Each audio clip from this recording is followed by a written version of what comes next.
رمضان، هذه الدرة وهذا الكنز في هذا العام، ومن من الله عليه بإدراكه فقد فتح له أبواب الفضل كلها. يكفي أن هلال رمضان إعلان بإغلاق الجحيم وفتح أبواب الجنة، نسأل الله الكريم من فضله.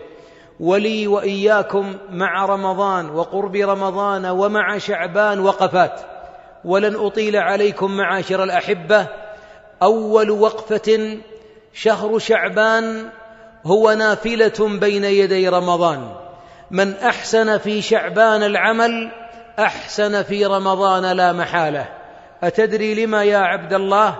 لأن الذي يألف الطاعة في شعبان يأتيه متجر الإيمان وقد ألف الطاعة. وبعض أبنائنا في أول يوم من أيام رمضان يعيشون ضجرا وضيقا وتلوما في نفوسهم، حتى الكبار الذين ما ألفوا الصيام أول يوم مع القهوة قصة جديدة وصداع جديد وضائق صدره ولا يريد أن يحدثه أحد، وبفلان بالقهوة، ولن يكون ذلك إلا بعد المغرب، وما ذاق لذة الصيام قبله. ولذلك يتفاجأ البعض برمضان.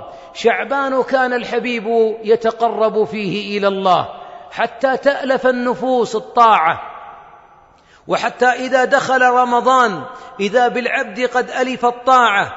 وكان أهل العلم يسمون شعبان شهر القراء من كثرة ما يختمون القرآن فيه.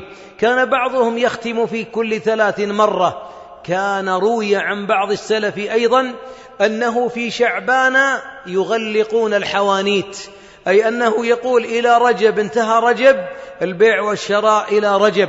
فإذا دخل شعبان تفرغوا لتلاوة القرآن وللصيام، بل إن بعضهم كان لا يفطر إلا يوما أو يومين، لأن أم المؤمنين رضي الله عنها قد روت عن حبيبنا أو روت ما رأته عن حبيبنا عليه الصلاة والسلام أنه صام شعبان كله. ومعنى كله هذا لفظ أغلبي أي معظمه، وهو رضي عليه الصلاة والسلام صام إلا قليلا، صام حتى قيل أنه لا يفطر.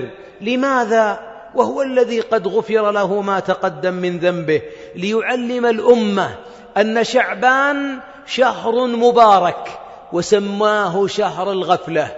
إذن أول عمل نستدرك فيه ما بقي من شعبان، حاول أن تجمع أسرتك على الصيام برفق لا بأمر، لأنه لا زال الصيام في شعبان نفل. والبعض من الآباء والمربين يقهر ابنه على الصيام ويكرهه وهو لم يجب عليه وجوبا. نحن نريد أن يحب الصيام. وللمعلومية الصيام يقود البيت المؤمن إلى ساحة الطاعات كلها. الصائمين أو الأسرة الصائمة يتلون القرآن مخبتين خاشعين مسبحين مبكرين للصلاة، يقومون آخر الليل. فإذا أتى قيام الليل بعض الطلاب والصغار يقولون لأبيهم: لماذا إمام المسجد في رمضان يقوم من الليل أقل ما نقوم نحن وأمي في البيت؟ لأنهم بيوت ألفت الطاعة وألفت الصلاة.